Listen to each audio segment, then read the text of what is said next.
وہ پوری رفتار سے بھاگ رہی تھی، یوں حواس باختہ بھاگنے کے سبب منہ آدھے سے زیادہ کھلا تھا، کندھوں تک آتے بال بکھرے ہوئے تھے اور کھلے ہونے کے باعث جتنی رفتار سے وہ بھاگ رہی تھی، دائیں بائیں جھولتے ہوئے بار بار اس کا چہرہ ڈھک رہے تھے۔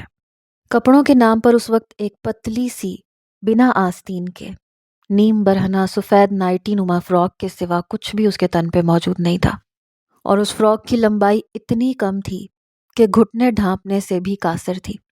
نہ پیروں میں جوتے تھے نہ کوئی چادر۔ کہاں وقت تھا وہ جوتے پہنتی یا تن پر چند کپڑوں کا اضافہ کر پاتی۔ جیسے ہی وہ بدذات جسم نوچنے کی خاطر اوپر جھکا، کانٹا اس کی ران پر گاڑتے ہی وہ بھاگ کھڑی ہوئی۔ رکنے کا، کچھ بھی سوچنے کا، حتیٰ کہ اگلا سانس لینے کا وقت نہیں تھا اس کے پاس، اور پھر کھڑکی سے پھلانگتی، پہاڑ سے اترتی، اب نیچے بھاگ رہی تھی۔ بھاگ کر سانس پھولنے لگی تھی۔ کل سے ایک نوالا بھی حلق سے نیچے نہیں اترا تھا۔ کہاں پتہ تھا ایسا موقع میسر آ جائے گا، نہیں تو کچھ ضرور کھاتی اور شاید اب زیادہ رفتار سے بھاگ سکتی۔ ایک دم سے بھاگتے بھاگتے وہ رک گئی۔ سانس بری طرح پھول رہا تھا۔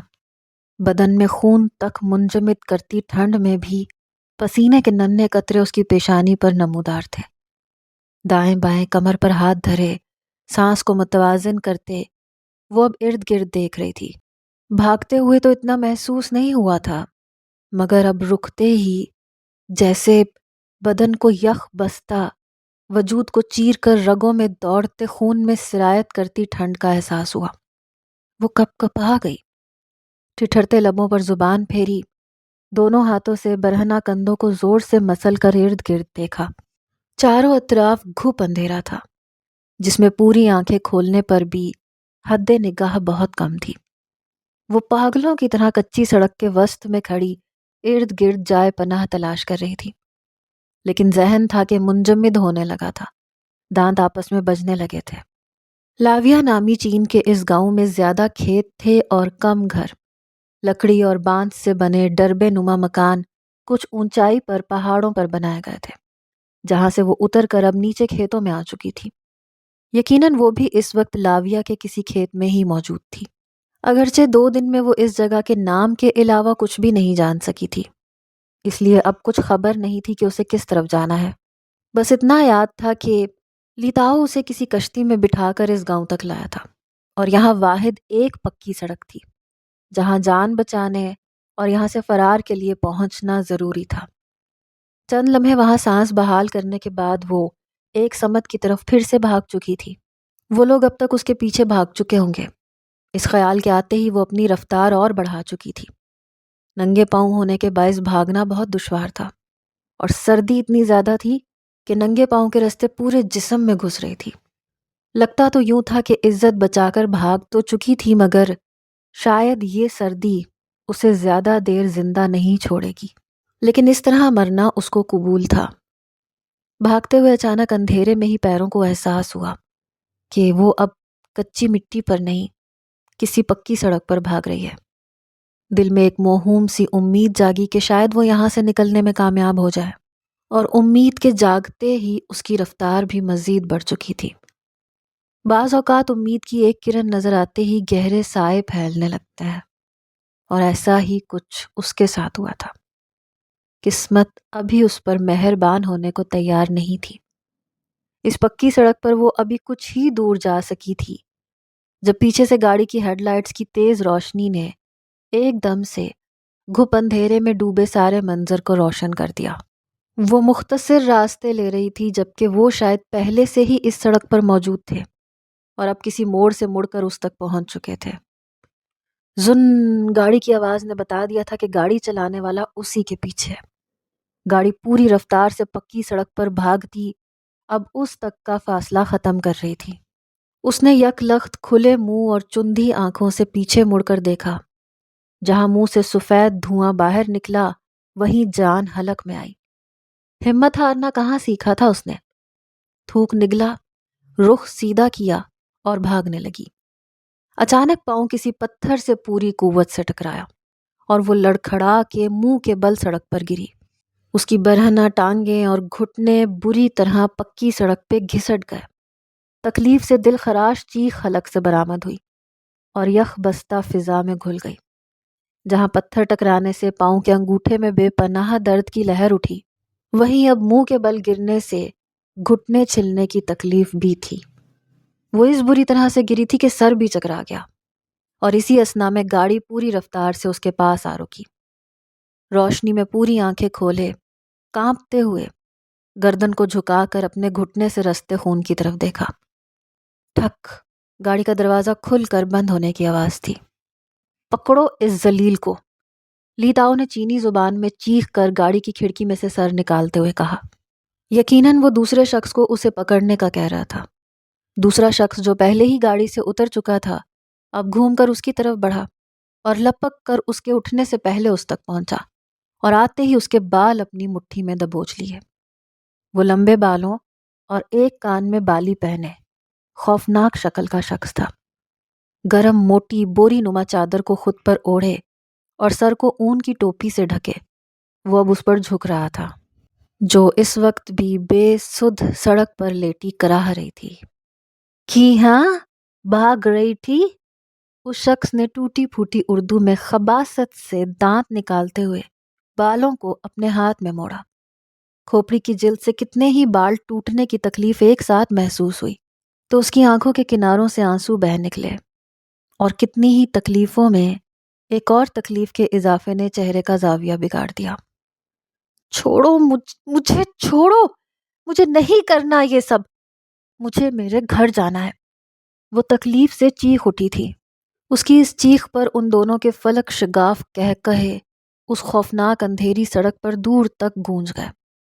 دوسرے شخص نے دانت پیستے ہوئے اس کے بالوں کو مٹھی میں لے کے پھر سے دبوچا۔ ایک جھٹکا اس کی گردن کو پڑا اور چہرہ آسمان کی طرف اٹھ گیا۔ وہ اب اس کے چہرے پر جھکا زہریلے سانپ کی طرح پھنکار رہا تھا۔ اس کے جسم اور منہ سے اٹھتے بدبو کے بھپکے اس کی ناک کے نتنوں میں گھس رہے تھے۔ وہ بے بس تھی، نہ ہل سکتی تھی نہ خود کو چھڑوا سکتی تھی۔ گردن اتنی سختی سے اوپر اٹھی ہوئی تھی کہ اس کے گلے کی رگیں تن کر باہر کو ابھر رہی تھیں۔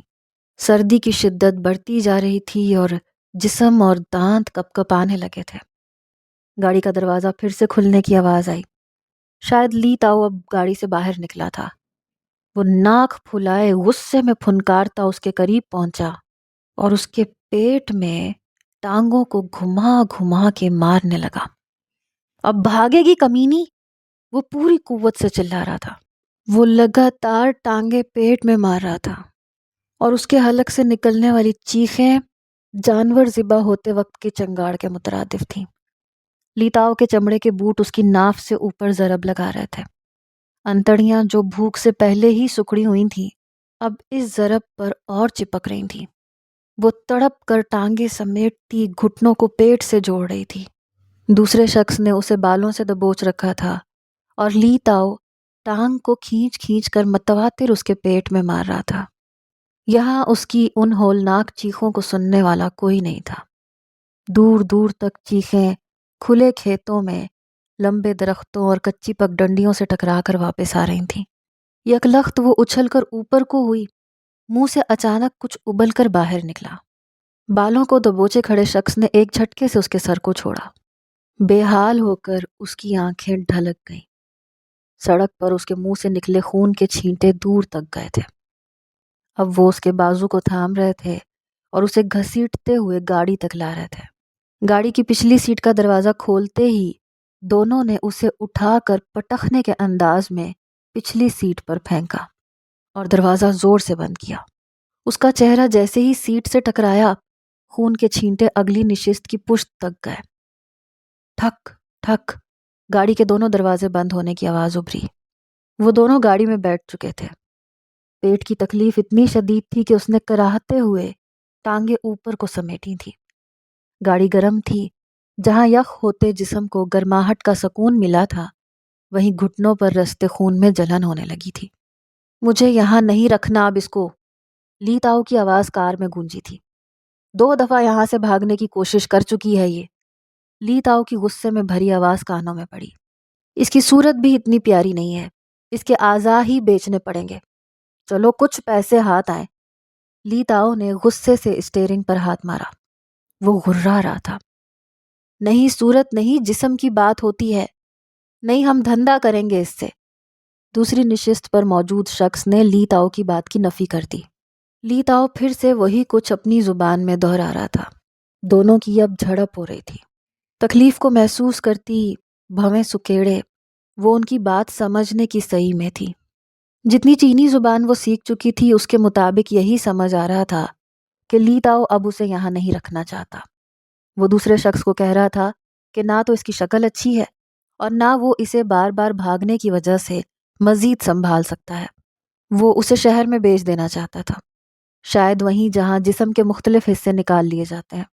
اس کی ریڑھ کی ہڈی میں خوف کی لہر سنسنی صورت میں دوڑ گئی۔ اعصاب ایک دم سے ایسے بوجھ تلے دبے کہ اس کے حواس اب کھونے لگے، اور پھر اسی تکلیف میں وہ آنکھیں موندے اس دنیا سے بے خبر ہو چکی تھی۔ امریکہ، لاس اینجلس، بیورلی ہلز میں رات کا منظر دن سے زیادہ خوبصورتی لیے ہوئے تھا۔ امریکہ کے اس حسین ترین شہر میں بنے بیش قیمت گھروں میں سے ایک تھا درانگ ولاز۔ سمندر کے کنارے پر بنا یہ کانچ کی طرح چمکتا روشن خوبصورت درانگ ولاز چمک دمک میں آج اور ہی رنگ ڈھنگ لیے ہوئے تھا۔ ولاز کی بیرونی راہداری میں ہی لمبی قطار میں بیش قیمت گاڑیاں کھڑی تھیں اور گیٹ پر بیٹھے گارڈز خوش گپیوں میں مصروف تھے۔ رات کے 12 بجے کا وقت بھی یہ شاندار درانگ ولاز دن کا سما پیش کر رہا تھا۔ جگمگاتی روشنیاں، چمچماتے زرق برق جدید طرز کے ملبوسات زیب تن کیے کم مشرقی اور زیادہ مغربی مہمان مدھم سی مدھر بجتی بیلیور موسیقی میں مگن نظر آ رہے تھے۔ جدید طرز پر تیار کردہ تیراکی کے تالاب کے ایک طرف لان میں میزوں پر سجے لذیذ طعام اشتہا انگیز خوشبو پھیلا رہے تھے۔ اس خوشبو کے ساتھ ملی جلی مختلف قیمتی کولون کی مہک پورے ماحول کو مسحور کن بنا رہی تھی۔ ارد گرد سے خفیف دل فریب کہکہوں کے جل ترنگ وقفے وقفے سے ابھر رہے تھے۔ یہاں تو حسن اور دلکشی کا ایک سیلاب امڈ آیا تھا۔ ان سب لوگوں میں وہ سیاہ چمکتی میکسی میں ملبوس سب سے نمایاں تھی۔ نام تو روبینا تھا، مگر یہاں بیورلی ہلز میں سب اس کو روبی ملک کے نام سے جانتے تھے۔ 46 سال کی عمر میں بھی اس کے چہرے پر کوئی جھری نہیں تھی۔ حسین دلکشی اور جدید میک اپ اور زیبائش سے لیس وہ تقریب کی جان تھی۔ اس کے بالکل ساتھ کھڑے اسفند ملک بھی کم نہیں تھے، خوبرو اور روبدار شخصیت۔ وہ دونوں اپنے سامنے کھڑے لاس اینجلس کے مشہور بزنس مین ماتھور سے محو گفتگو تھے، اور ماتھور کی نظر بار بار روبی پر پھسل رہی تھی، جس سے وہ اور سرشار ہو رہی تھی۔ ان لوگوں سے کچھ دور مشروب کا گلاس تھامے سلیٹی رنگ کے بیش قیمت سوٹ پینٹ میں ملبوس اسفند ملک کا سپوت برہان ملک کتنی ہی مغربی حسیناؤں کے بیچ کھڑا دل فریب کہے لگاتا ہوا ہر فکر سے آزاد دکھائی دے رہا تھا۔ سلیقے سے بال جل سے پیچھے کیے قیمتی لباس میں وہ اپنے ماں باپ کی ہی پرچھائی لگتا تھا۔ سب کے چہرے کھل رہے تھے۔ یہ شاندار تقریب اسفند ملک کی بیوی روبی کے جنم دن کی خوشی میں رکھی گئی تھی۔ درانگ ولاس پورے بیورلی ہلز میں خوبصورتی میں تو پہلے ہی اپنی مثال آپ تھا، لیکن اس وقت دیدہ زیب سجاوٹ نے تو اور 4 چاند لگا رکھے تھے۔ ایک دم سے جیسے اس پرسکون اور مسحور کن منظر میں تھر تھراہٹ پیدا ہوئی۔ درانگ ولاس کے گیٹ کے قریب بیٹھا گارڈ ہڑبڑا کے کھڑا ہوا اور ہوائیاں اڑے چہرے کے ساتھ گیٹ کھولنے لگا۔ دانت نکالتی روزین کے چہرے سے ایک دم ہی ہنسی غائب ہوئی تھی۔ تیر کی طرح بھاگ کر اس نے سب سے پہلے موسیقی بند کی، جس کے بند ہوتے ہی اسفند ملک اور روبی چونک کر متوجہ ہوئے۔ اسفند ملک اور بالکل پاس کھڑی روبی نے ایک ساتھ گیٹ کی طرف دیکھا۔ ایک لمحے کے لیے دونوں کی آنکھوں میں تحیر امڈا، اور اگلے ہی لمحے روبی سٹپٹا کر اسفند ملک کے قریب ہوئی۔ اوہ اسفند، تم نے مجھ سے کہا تھا کہ وہ چائنا گیا ہے شوٹنگ کے لیے؟ روبی نے حواس باختہ لہجے میں اسفند سے سوال کیا۔ اسفند ملک تو پہلے سے ہی ہونکوں کی طرح گیٹ کی طرف دیکھ رہے تھے۔ روبی کے یوں چھکے چھوٹنے پر بھویں مزید اکٹھی کی۔ تو جھوٹ کب بولا تھا میں نے؟ میری بات ہوئی تھی اس کے انکل سے، آج دوپہر کی فلائٹ تھی اس کی۔ اسفند ملک نے لبوں کو بھینچتے اپنی بات کی تصدیق کی۔ گیٹ کھل چکا تھا۔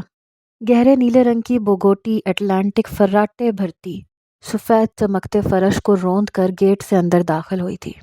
وہ اتنی تیز رفتاری سے اس شاندار درانگ ولاس میں داخل ہوئی کہ اس کی دیوڑی میں پہنچنے سے پہلے تک تیراکی کے قریب اور لان میں کھڑے سب مہمانوں کی گردنیں اس طرف مڑ چکی تھیں اور منہ خوشی اور جوش کے مارے کھل چکے تھے۔ "The rang is here!" کتنی ہی چیخ نما بازگشت ایک ساتھ ابھری تھی۔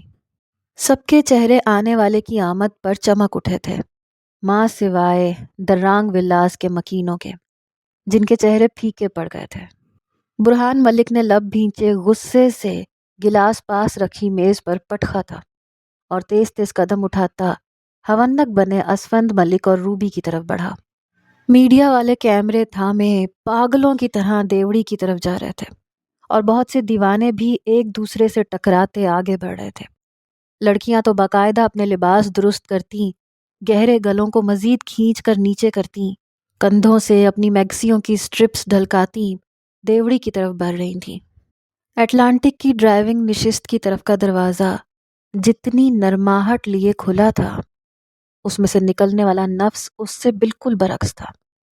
اس کے باہر نکلتے ہی نسوانی چیخو پکار درانگ ولاس میں بے ہنگم شور برپا کر چکی تھی۔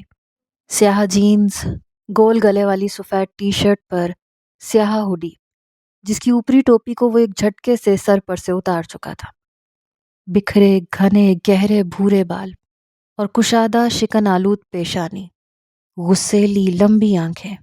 وہ بھویں اکٹھی کیے بیزاری سے اپنے ارد گرد بڑھتے ہجوم کو دیکھ رہا تھا، جبکہ گیٹ پر موجود گارڈز اب لوگوں کو اس کے قریب آنے سے روک رہے تھے۔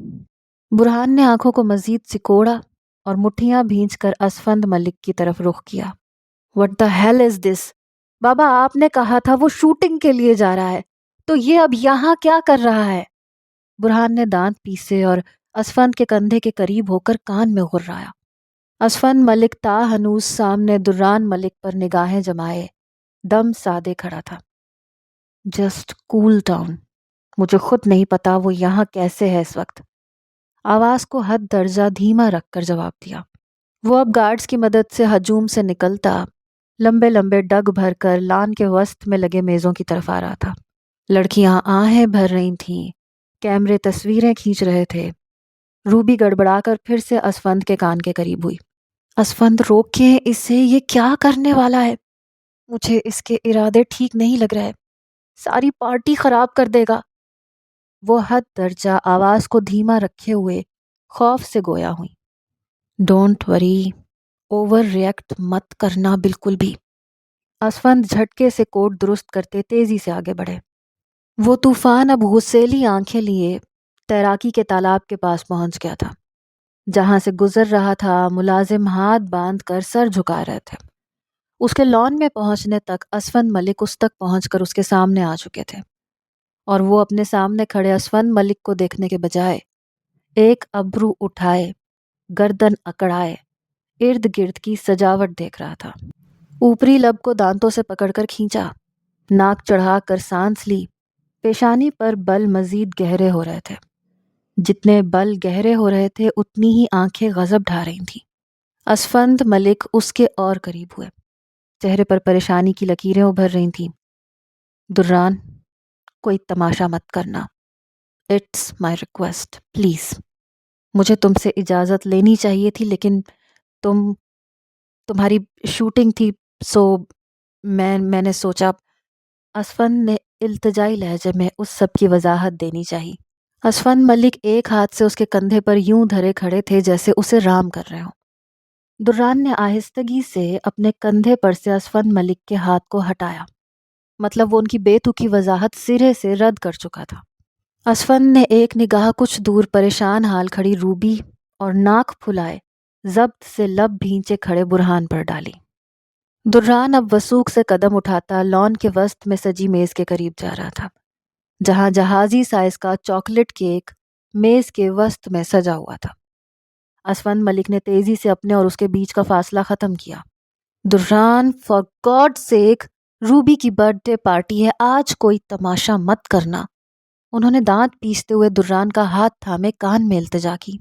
وہ رکا، گردن موڑی، اسفند کی آنکھوں میں آنکھیں ڈالی۔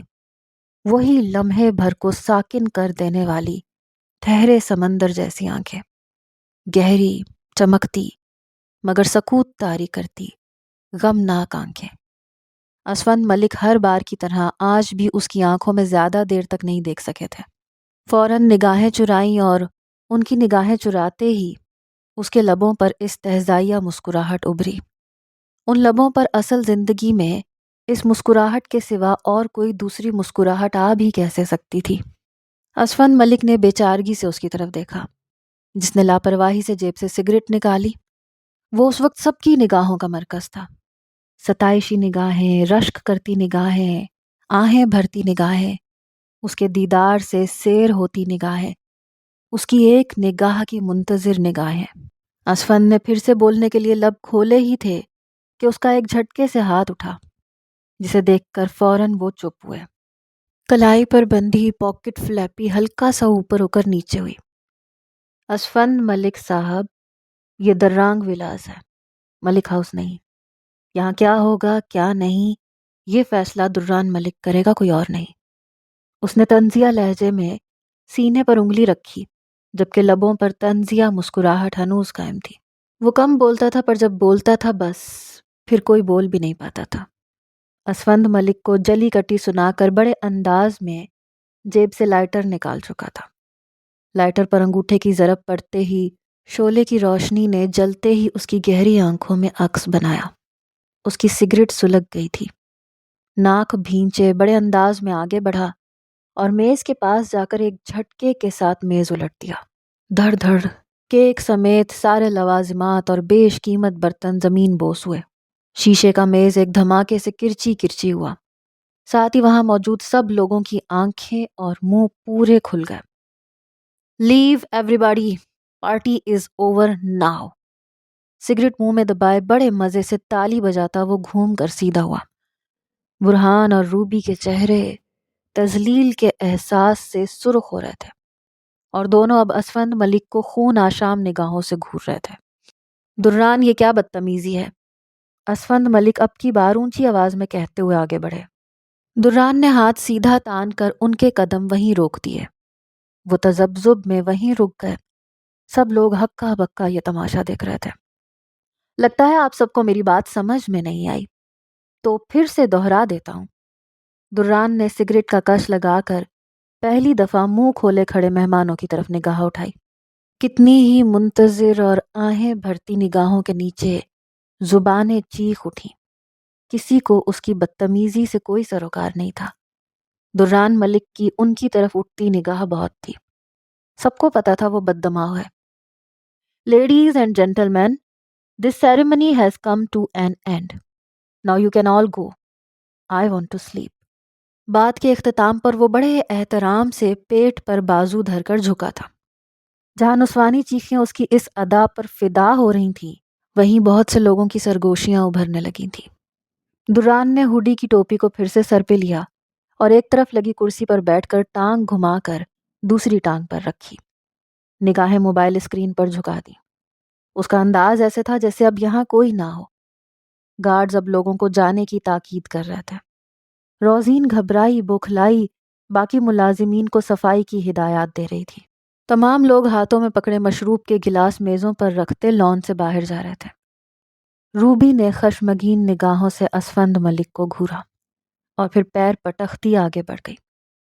اسفند نے ٹھنڈی آہ بھری۔ دران سگریٹ کے کش لگاتا ہوا موبائل پر نگاہیں جھکائے ارد گرد کے سارے ہنگامے سے بے نیاز بیٹھا تھا۔ اسفند ملک اب برداشت سے لب بھینچے اس کے سر پہ کھڑے تھے۔ دران، آج بہت زیادہ کر دیا تم نے، یہ صرف تمہارا۔ اسفند ملک نے غصیلے لہجے میں کہتے ہوئے انگلی کھڑی کی۔ اس نے چہرہ اوپر اٹھایا، اس کی آنکھیں اور ان پتلیوں کی گہرائی۔ اسفند ملک کی بات ادھوری رہ گئی۔ دران نے سر کو طنزیہ انداز سے دائیں بائیں ہلایا اور لبوں میں دبی سگریٹ نکالی۔ یہ صرف میرا گھر ہے۔ آپ یہاں کیوں ہیں آپ جانتے ہیں۔ وہ دونوں یہاں آپ کی وجہ سے ہیں۔ یہ میری برداشت ہے۔ آئی تھنک میری برداشت کو بار بار نہ آزمایا جائے تو بہتر ہوگا۔ بڑے متوازن لہجے میں ناک کو اوپر چڑھائے 2 ٹوک لہجے میں جواب دیا، اگر ہم یہاں ہیں تو ہمیں گھر کا فرد بھی سمجھو، کیا ہم یہاں کچھ بھی اپنی مرضی سے نہیں کر سکتے؟ اسفند نے پیشانی پر شکن ڈالے غصے سے پوچھا۔ وہ ایک جھٹکے سے اٹھا، سگریٹ کو پاس پڑی میز پر دھرے ایش ٹرے پہ رگڑا۔ ہر گھر میں مرضی اس کے سربراہ کی ہوتی ہے۔ روب دار، کھردرا، ازل سے تھکا بیزار لہجہ۔ وہ انگلی سے اپنی تھوڑی کو سہلا رہا تھا، ہمیشہ کی طرح ہلکی سی شیو بڑھا رکھی تھی۔ اور آپ سب جانتے ہیں اس گھر کا سربراہ میں ہوں۔ بھویں اچکا کر ایک ایک لفظ پر زور دیا۔ جواب سوچتے ہونک بنے اسفند ملک کو وہیں چھوڑا اور قدم آگے بڑھا دیے۔ ملازم ایک دم سے کام چھوڑ کر سیدھے ہوئے۔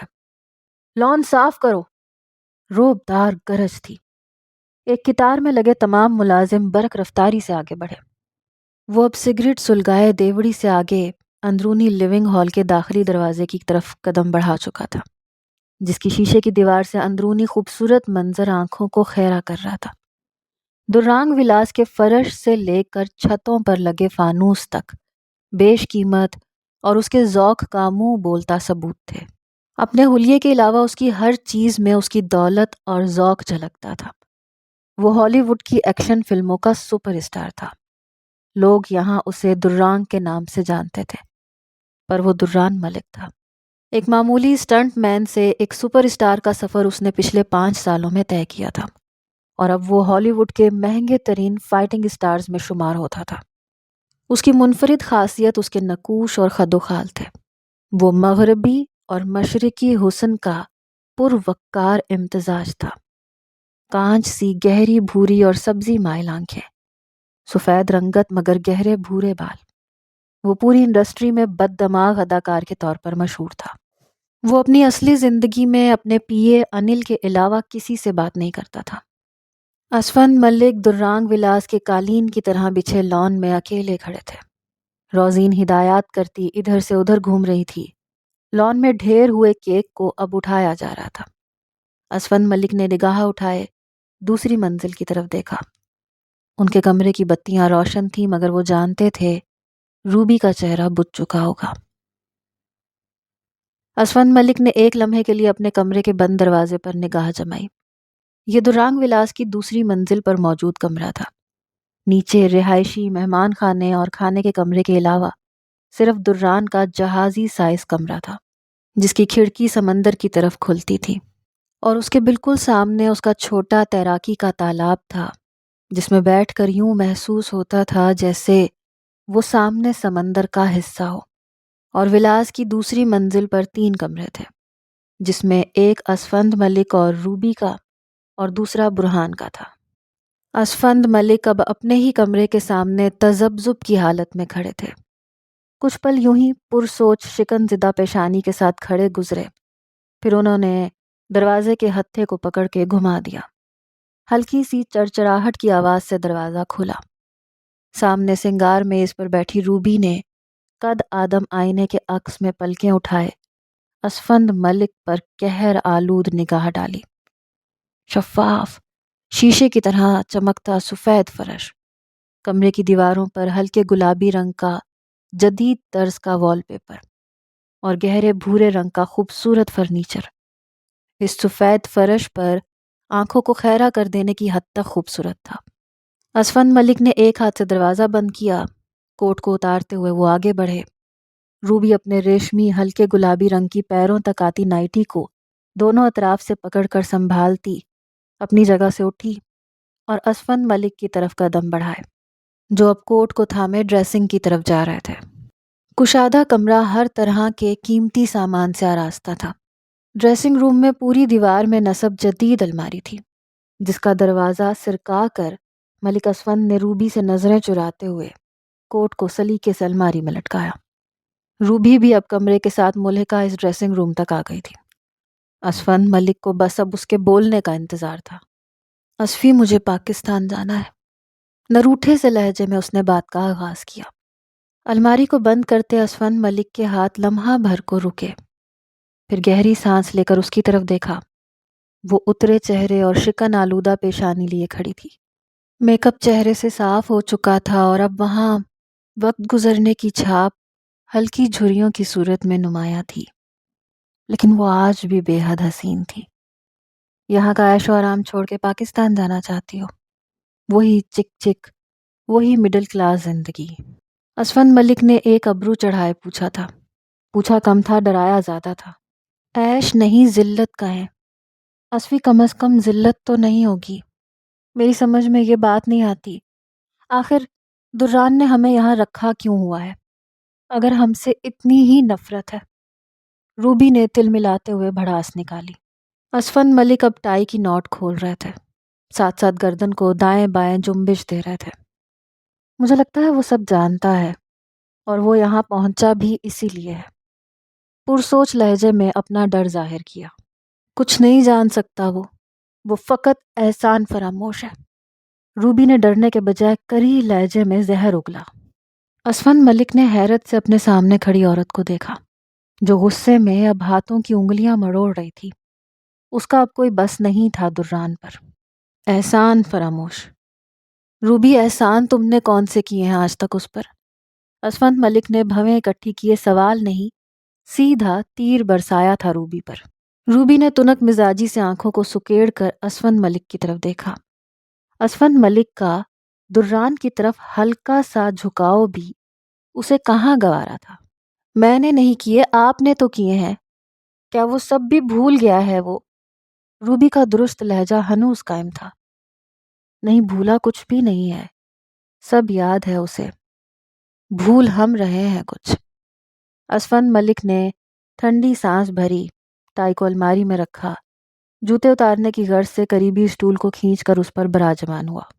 میرا تو ایسا دشمن ہے وہ کہ مت پوچھو، مجھ سے اب یہ سب برداشت نہیں ہوتا اسفی۔ روبی نے دانت پیستے ہوئے اپنا فیصلہ سنایا۔ برداشت تو کرنا پڑے گا، اس عیش، اس پیسے کے لیے۔ جوتے اتارتے ہوئے سر جھکائے اسفند ملک نے اس کی بات کو بیکار ثابت کر دیا۔ روبی تل ملا کے آگے بڑھی اور اسفند ملک پر جھکی، انگلی کو غصے سے ہوا میں معلق کیا۔ اسفی، آپ صرف اس دن کا انتظار کر رہے ہیں جس دن وہ ہمیں یہاں سے دھکے مار کے نکالے گا۔ غصے سے آواز اونچی ہو چکی تھی۔ اس کا چہرہ اس وقت بھی تذلیل کے احساس سے سرخ تھا۔ اسفند ملک نے چہرہ اوپر اٹھایا اور طمانت سے کھڑے ہوئے۔ نہیں، میں اس دن کا انتظار کر رہا ہوں جب وہ سب کچھ اگل دے گا۔ اور رہی بات تمہاری، تمہیں ان 4 سالوں میں اس لگژری لائف اسٹائل کی اتنی عادت پڑ چکی ہے کہ اب تم پاکستان جا کر نہیں رہ سکتی، اور تم جانتی ہو کماتا میں نہیں وہ ہے، وثوق سے کہتا اسفند ملک نے قدم کمرے کی طرف بڑھا دیے، جبکہ روبی کے قدم اس بات پر ڈریسنگ کے کمرے کے فرش پر ہی جم کے رہ گئے۔ غلطی ہماری ہی ہے، ہمیں برتھ ڈے پارٹی باہر پلان کرنی چاہیے تھی۔ اسفند ملک کا لہجہ اب مطمئن تھا۔ واش روم کے سامنے پڑی چپل کو پاؤں میں اڑاتے وہ واش روم کا دروازہ کھول چکے تھے۔ ایک نگاہ مڑ کر گہری سوچ میں ڈوبی روبی پہ ڈالی اور واش روم میں گھس گئے۔ روبی کی دونوں بھویں پیشانی پر اس طرح اٹھی ہوئی تھیں کہ پیشانی پر عمودی لکیریں اس کی گہری سوچ کی عکاسی کر رہی تھیں۔ تیز بارش آسمان سے نیچے زمین پر اپنی پوری رفتار میں برس رہی تھی۔ کراچی میں جب بادل برستے ہیں تو پھر سب جل تھل ہو جاتا ہے۔ قدرت کی طرح یہ طوفانی بارش بھی کہاں تقسیم و تفریق جانتی ہے، نہ تو اونچی عمارتیں دیکھتی ہے اور نہ کچی بستیاں۔ بس اس ابر رحمت میں سب دھل جاتا ہے، سب بہہ جاتا ہے۔ اور آج بھی یہاں تیز بارش جہاں کراچی کے مختلف علاقوں میں پوری رفتار سے برس رہی تھی، وہیں ان فلیٹوں کی اونچی عمارتوں کے وسط میں بنے اس مشترکہ میدان کو بھی جل تھل کیے ہوئے تھی۔ بارش کی بوندیں تابڑ توڑ برس رہی تھیں کہ حد نگاہ بہت کم تھی۔ بجلی کی گرج، چمک اور پھر تیز ہوا۔ میدان کی گھاس کے نیچے موجود مٹی تک بارش کے تھپیڑوں سے اکھڑ رہی تھی اور میدان میں گدلا پانی جمع ہونے لگا تھا۔ میدان میں جگہ جگہ درختوں کے نیچے پڑے سفید پتھروں کے بینچ اور ایک طرف لگے جھولے بھی گیلے تھے۔ وہ انہی بینچوں میں سے ایک بینچ پر سر جھکائے بیٹھا تھا۔ بارش کے قطرے پوری رفتار سے اس پہ برس رہے تھے۔ سرخ اور سیاہ ملاپ کی ٹی شرٹ کے نیچے نیلی جینز کی پینٹ زیب تن کیے وہ اس طوفانی بارش سے بے نیاز تھا اور اب کپڑے نچڑنے کے بعد جسم کے ساتھ چپکے ہوئے تھے۔ اس کے علاوہ اس بارش میں اور کوئی ذی روح میدان میں نظر نہیں آ رہا تھا۔ ارد گرد رہائشی فلیٹس بنے تھے، ان کی اونچی اونچی عمارتیں اس جل تھل سے دھل کر گدلا پانی پائپوں کے راستے نیچے گلی کو بخش رہی تھی۔ کہیں کہیں کسی فلیٹ کی کھڑکی کھلی تھی اور چند فلیٹس کی بالکنی کے کٹہروں میں بچے اٹکن بٹکن کھیلنے میں مصروف تھے۔ ان 3 مرلے کی تنگ فلیٹوں کی پرانی عمارت میں زیادہ کراچی کی مسیح برادری کے متوسط طبقہ رہائش پذیر تھا۔ ان فلیٹس کے باہر میدان کی طرف کھلتی بالکنیوں میں لوہے کے جنگلے بنے تھے اور جنگلے سے آگے ان گنت بجلی کے تاروں کے جھمگٹے۔ عمارت کی 4تھی منزل کی بالکنی میں وہ بھی بارش میں بھیگ رہی تھی، گہرے بھورے رنگ کے سادہ سے کرتے پجامے میں، بازو سیدھا کھولے، چہرہ اوپر کیے، ان گنت محاسوں سے بھرا چکنی سی چمکتی جلد والا چہرہ پانی کی تیزی سے گرتی بوندوں کو مساج کی طرح محسوس کر رہا تھا۔ اسی بالکنی سے اندر کو کھلتے دروازے سے آگے اس سے یکسر مختلف زندگی تھی۔ جیسا تنگ گھر ویسی ہی تنگ زندگی، اور اسے اس تنگ گھٹن زدہ زندگی سے نفرت تھی، بہت نفرت۔ اس تیز برستی بارش میں جہاں اس کے لیے خوشی کا سا سما تھا، وہیں اس 3 مرلے کے فلیٹ میں آفت کا سا سما تھا۔ کمرے کی ٹوٹی کھڑکیوں سے چھن کر آتی بارش نے کمرے کو پانی سے بھر دیا تھا۔ اس کی چھوٹی بہن سنانا اور اماں کے جھگڑنے کی ہلکی ہلکی آوازیں یہاں تک سنائی دے رہی تھیں۔ یقیناً وہ کمرے کے فرش پہ سے پانی بھر بھر کر باہر نکال رہی ہوں گی، مگر اس وقت وہ دنیا کی ہر پریشانی سے بے بہرا اپنے آپ میں مگن تھی۔ ویسے تو بچپن سے لے کر اب تک خوشی کے نام پر یہ 3 مرلے کا فلیٹ ہی دیکھا تھا جو ان کا اپنا تھا، پر ماں باپ نے ان تینوں کے نام خوشی رکھ کر زندگی میں زبردستی خوشی بھرنے کی کوشش کی تھی۔ وہ بڑی تھی، 16 سالہ جوائے جان، جوائے مطلب خوشی، اور اس سے چھوٹی سنینا جان مطلب خوشی، اور سب سے چھوٹی میری جان مطلب خوشی۔ مگر ان سب کے بعد پیدا ہوا جووت مطلب خداوند کا کمال۔ ان کا باپ جان اسحاق ایک متوسط طبقے سے تعلق رکھنے والا مسیحی تھا۔ پیشے کے لحاظ سے ایک نجی کمپنی میں صفائی ستھرائی کا کام کرتا تھا۔ تنخواہ اتنی تھی کہ بمشکل گزر بسر ہو رہا تھا۔ وہ تھی جوائے، بارش میں بھیگتی مسکراتی، اس کے کپڑے تیز بارش سے نچڑنے لگے تھے، بال اب گالوں پر چپک رہے تھے، مگر اس تیز بارش نے جسم کا رواں رواں پرسکون کر دیا تھا، خاص طور پر جب چہرہ اوپر کرتی تو یوں لگتا بارش کی بوندیں چہرے کے گالوں پر نکلے بڑے بڑے محاسوں پر مرہم کی طرح ٹپ ٹپ آ رہی ہیں۔ چلو کوئی تو ہے جنہیں ان محاسوں سے حقارت محسوس نہیں ہوتی۔ وہ مسکائی تھی، کناروں سے سیاہ لب مسکراہٹ سے پھیل گئے تھے، اس کے گال ان گنت محاسوں سے بھرے تھے۔ وہ اتنے گہرے سانولی رنگ کی تو نہ تھی، مگر پھر بھی لبوں کا رنگ پتہ نہیں کیوں اتنا گہرا تھا۔ اس کی دوستیں اور سنانا تو اسے چھیڑنے کے لیے اکثر پوچھتی تھی کہ کیا وہ سگریٹ نوشی کرتی ہے۔ بیضوی شکل کا چھوٹا سا چہرہ، زیادہ ہی گھنی کالی بھویں، چکنی سی چمکتی سانولی جلد، لے دے کے چہرے پہ اگر کچھ بہت نمایاں تھا تو وہ تھی سیاہ بڑی سی آنکھیں اور لمبی پلکیں۔ جوئے بس کر نہ، اندر آ جا، اب تیری باری ہے، سنینا کی بیزار سی آواز کانوں میں پڑی۔ اس نے بند آنکھیں کھولیں اور اوپر آسمان کی طرف نگاہ اٹھائی، چہرہ نیچے کیا، گردن گھما کر آواز کی بازگشت کی رخ میں دیکھا۔ سنینا بالکنی سے اندرونی لوہے کے دروازے کو تھامے کھڑی تھی، سرخ جوڑے کے گرد دوپٹہ کمر پہ باندھے، تنگ پجامے کے پائنچے ٹخنوں سے اوپر تک موڑے اور پیشانی پر بیزاریت کے شکن لیے وہ اسے غصے سے گھور رہی تھی۔ وہ تھی تو اس سے 2 سال چھوٹی، پر ہمیشہ 2 سال بڑی ہی لگتی تھی، کیونکہ روب چلانے کے علاوہ وہ ہر لحاظ سے اس سے بہتر تھی۔ اس کا قد بڑا تھا، رنگت اماں کی طرح صاف تھی، اور چہرے پر اس کی طرح بلوغت کے محاسے نہیں نکلے تھے۔ ادھر آ، نہا لے تو بھی بارش میں، دیکھ تو صحیح کیا حسین نظارہ ہے قسم سے۔ جوائے نے اس کی بات کو یکسر نظر انداز کیے ہاتھ کے اشارے سے باہر بالکنی میں بلایا۔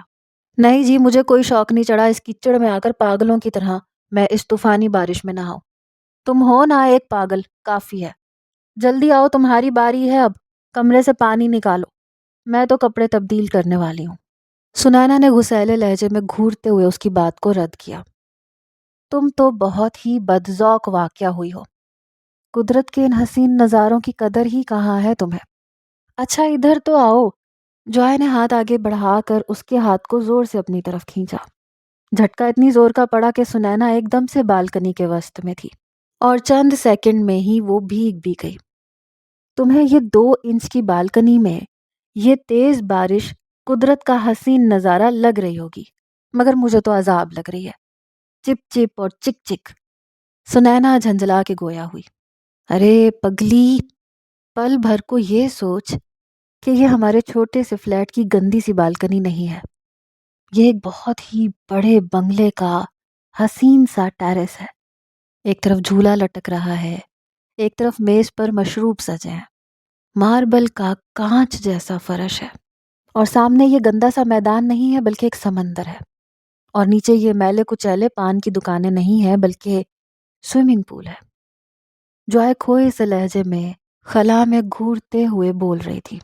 سنینا نے تعصب سے سر ہوا میں ہلایا۔ جوائے کو ہر حال میں خوش رہنا آتا تھا، وہ اپنے تخیل کو خود پہ حاوی کر لیتی تھی۔ چل ہنس دے اب، کہیں نہیں تیری گوری رنگت پگھل جائے گی اس بارش میں، اور جیسے میں نے کہا ہے ویسا سوچ۔ جوائے نے اس کے کندھے پر جوش سے اپنا ہاتھ مارا۔ وہ جو بار بار بارش کو منہ پر سے صاف کر رہی تھی کھلکھلا دی۔ جوائے ٹھیک کہہ رہی تھی، تیز بارش نے پل بھر میں تپتا دماغ ٹھنڈا کر دیا تھا، کچھ لمحوں کے لیے ہی صحیح، مگر زندگی کی تلخیاں تو بھول گئی تھی۔ وہ جوائے کی طرح اس گندی سی بالکنی کو کسی حسین بنگلے کا ٹیرس تو نہیں سمجھ رہی تھی، ہاں البتہ سکون ضرور ملا تھا۔ کچھ دیر بعد ہی وہ جوائے کی طرح بارش سے لطف اندوز ہونے کے بجائے اب بالکنی کی ریلنگ سے کوہنی ٹکائے باہر میدان کی طرف دیکھ رہی تھی۔